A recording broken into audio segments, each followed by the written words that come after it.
Tell me. कल आपने वो कराया था कि मतलब एक तो d p² -4। आप क्वेश्चन बोलिए, आपका क्वेश्चन आप क्या पूछ रहे हैं मुझे, आपका वो क्वेश्चन तो सर वो है 12x² -7x 12x square -7x -7x +1। +1।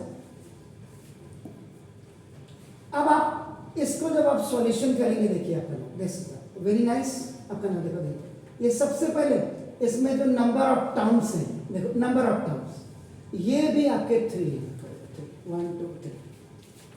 इसमें भी अगर आप आईडी की कोशिश करेंगे, देखो a² और पहले आप b² बनाइएगा +2ab हमको बताएगा, तो देखो इसका मतलब ये √12x का स्क्वायर तो ठीक था और ये भी 1 का स्क्वायर ठीक था, लेकिन अगर फॉर्मूले में सॉरी या माइनस में 2 लिख दूं, -2 और a की वैल्यू देखो मेरा √12x और × 1, इसका मतलब अगर बीच में -7x की जगह में ये 2 √12x होता तो सवाल हो जाता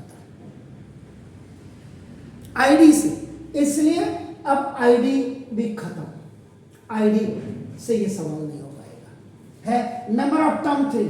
अब इसके बाद इसका मतलब नंबर ऑफ टर्म 3 में अब मुझे मिडिल टर्म स्प्लिटिंग चेक कर लेता हूं। एन आपका देखो standard form middle term splitting का ax² + bx और +c है। तो देखो प्रोसीजर आपका अब आपको बिल्कुल पता लग गया होगा। आपका देखो ना कि first a × c you have to make product आपको बनाना है, देन प्रोडक्ट को आप क्या करेंगे, फैक्टराइज करेंगे। नाउ देखो दिस और फैक्टराइज करने के बाद now you will get the factors, और जब आपको फैक्टर्स मिल जाएंगे आपका नाम when you will get the factors, तो फैक्टर्स को आपने क्या करना है, एडजस्ट करना है, मल्टीप्लाई विथ आपका प्लस या माइनस करके, and you have to bring this bx bring करना है, और ये bx आपका मिडिल टर्म है, यानी कि यहां पे हमने -7x लेकर के आना है। तो देखो अब इसका सॉल्यूशन आप कर रहे हैं, तो देखो 12x² -7x और +1, तो देखो 12 1 जा 12, देखो इसके हिसाब से तो 12 × 1 ऐसे करो 12 हो गया, प्रोडक्ट बन गया, दिस द प्रोडक्ट। दूसरे नंबर पे 12 के फैक्टराइज कर दीजिए, देखो तो ना 2 6 2 3 3 1 जा, ये सेकेंड स्टेप आपका देखो ना फैक्टराइज का आपका हो गया।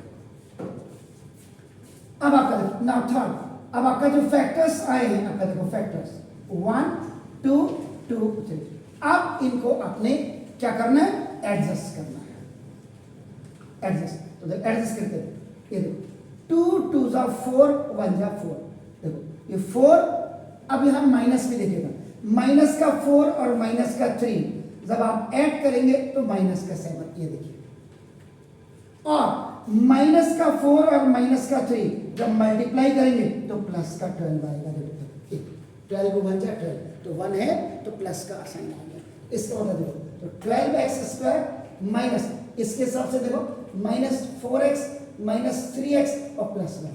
अब आप क्या करें, इसका ग्रुप बनाइएगा, देन फॉर्मूला इन दोनों में 4 3 आ गया, तो देखो 4 4 और x कॉमन आ गया, 4x कॉमन आ गया, तो देखो 3x और -1, ये देखो 3x -1। इसमें देखो इसमें ये तो first binomial is coming negative, आप आंख बंद करो, close your eyes, in the same thing you right here, और पहले बना दे, क्योंकि माइनस प्लस का माइनस और माइनस माइनस का प्लस, तो देखो c फॉर कॉमन, इसको लिख दीजिएगा, तो 3x -1 और आपका देखो 4x -1 आपका देखो ना, तो ये आपके फैक्टर्स हो गए। अब एक क्वेश्चन मिडिल टर्म से स्प्लिटिंग से आपका हो गया। अब आप ये कह रहे हैं कि क्या ये क्वेश्चन अगर सपोज के लिए मिडिल टर्म स्प्लिटिंग से नहीं होता, सपोज, तब आप क्या करते हैं, ये हमें सारी चीजें जाननी जरूरी है, चाहे हम 9th के बच्चे हैं या 10th के, ठीक है, आपके सिलेबस में इतना ही है। और आपके सिलेबस में अगर सपोज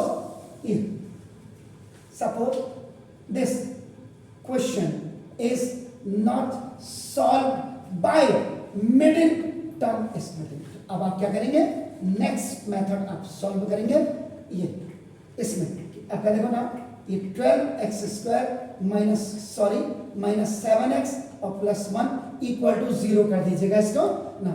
इस compare with standard form of quadratic equation, देखो ax² प्लस bx और plus c equal to 0, where देखो where a is equal to 12, ये देखो b इज इक्वल टू -7 और c इज इक्वल टू 1। पहले आप डिस्क्रिमिनेंट निकाल दीजिएगा, b square minus 4ac, this is called discriminant. और ये किसने दिया? श्रीधराचार्य सर ने। श्रीधराचार्य मेथड भी इसको कहते हैं, SDM श्रीधराचार्य मेथड। तो देखो तो d is equal to b square, b का मतलब -7 का स्क्वायर, -4 इंटू a का मतलब 12 और इंटू 1।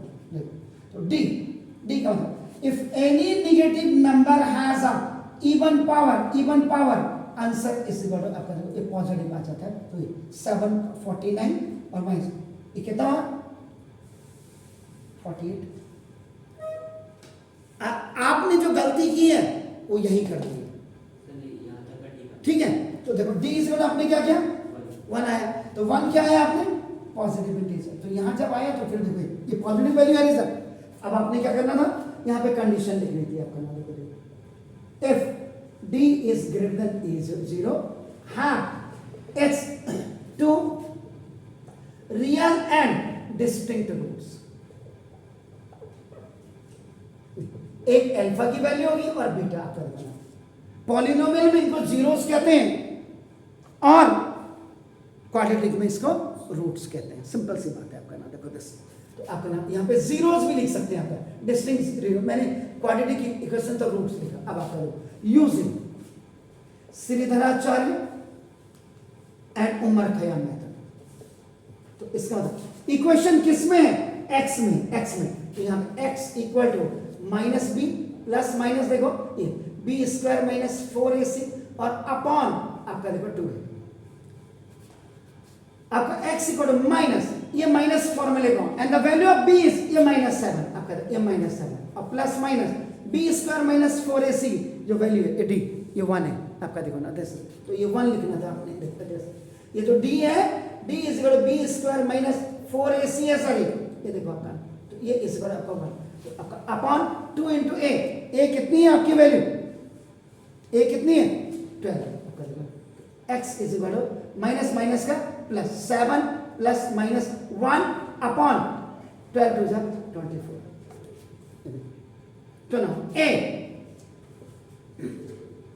टेकिंग पॉजिटिव साइन, अब आपका पॉजिटिव साइन आपने लिया तो एक बार प्लस वाला लेंगे, x is equal to 7 plus 1 upon 24, तो देखो 8 अपॉन 24 1 अपॉन 3 देखिए।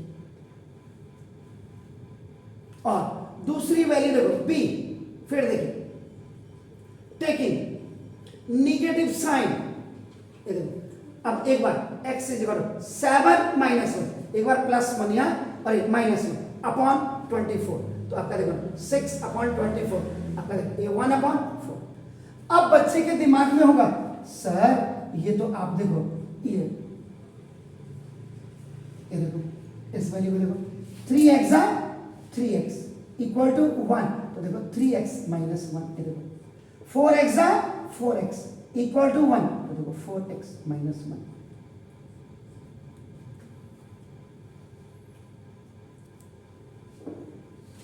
तो वाली मेथड भी लगेगी x इज इक्वल्स टू ये काम से पहले जो भी आता है is equals to minus b upon 2a। Minus b upon 2a कहाँ आता है सर, जब 0 आता है, जब 0 आएगा तब वो लगेगा, हाँ और 1 में ये वाला लगेगा, 1 2 3 पॉजिटिव वैल्यू जब आएंगे तो वो फॉर्मूला लगेगा सर, गॉट इट। तो देखो ये ऐसे होता है। अब मिडिल टर्म